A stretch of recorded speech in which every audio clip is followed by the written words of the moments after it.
The air inside the small clinic was cold. Ma's fingers trembled as she clutched the edge of the white sheet. The nurse turned away, whispering, "It's done." A tear rolled down her cheek, silent but heavy. Outside, the city roared with life. Inside her heart, something broke. She told herself she'd forget. She just wanted peace, money, and comfort. Nothing more. She got home and her husband waited for her. "Ma, my love, what's wrong? You look pale." She smiled faintly. "It's just fever. Don't worry.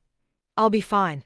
Obinna wrapped her in his arms, carried her inside, fed her, stayed by her side. He loved her deeply, unaware of the secret she carried. Weeks later, Ma regained her strength. She started smiling again, dressing beautifully, laughing louder than before. Trips to Dubai, vacations to Zanzibar, shopping sprees in Paris. She lived a life most women could only dream of. But with luxury came arrogance. She began to talk down on others. She rolled her eyes at housemaids. She mocked her old friends, the ones still struggling in the village. People started avoiding her. Enemies gathered in silence. Even Obinna's friends began to whisper, "That woman is too proud." Many years later, the luxury mansion was quiet. No sound of laughter, no child's cry. Obinna's mother arrived from the village, firm, traditional and outspoken woman. "Obinna, my son," she said over dinner, "it's been 6 years. Where is my grandchild?" Ma smiled politely,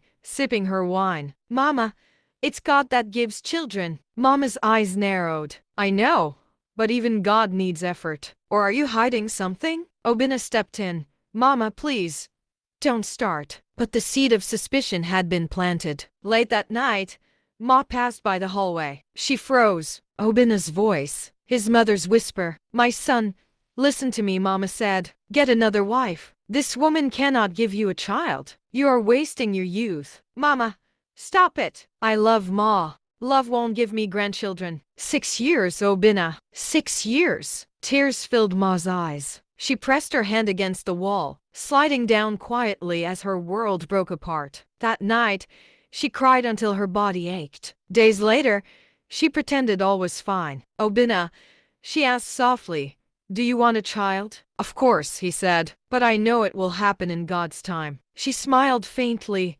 hiding her pain. From that day, Ma began to try everything: fertility herbs, fasting, prayers, hospital tests. Nothing worked. At the hospital, the doctor sighed deeply after scanning her. "Madam, I'm sorry. Your womb was damaged from a past procedure. You may not conceive again." Her lips trembled. Her heart stopped. The world went silent. Ma changed. The pride melted. Her laughter died. Luxury lost its taste. She stopped wearing diamonds. She stopped going to parties. She started attending church, kneeling for hours, crying for mercy. She even tried to get close to her mother-in-law, bringing her gifts, cooking for her, calling her mama. "Keep your food. I don't eat from women who can give children." Those words sliced through her like a knife. One afternoon, the compound became noisy.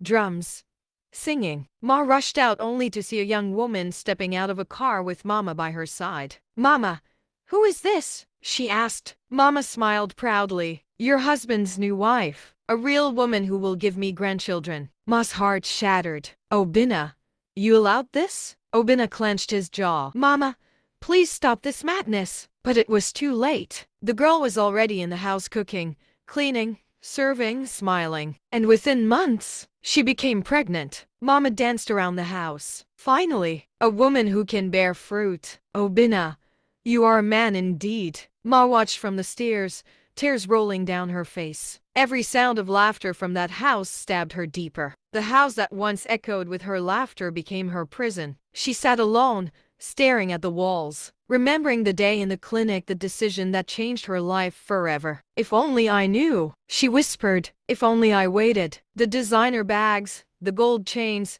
the foreign trips all meant nothing now. She would trade it all just to hear a baby call her mama. Her soft life had turned into silent sorrow. Her pride had turned into pain. The price of luxury had finally come due, and it was heavier than gold could carry. Years later, Ma sat by her window, looking at the new wife playing outside with the little boy. The child called Obina Papa and laughed freely. Ma smiled sadly through tears. I chased comfort and lost my crown. The wind blew softly through the curtains. The world moved on, but her heart never healed.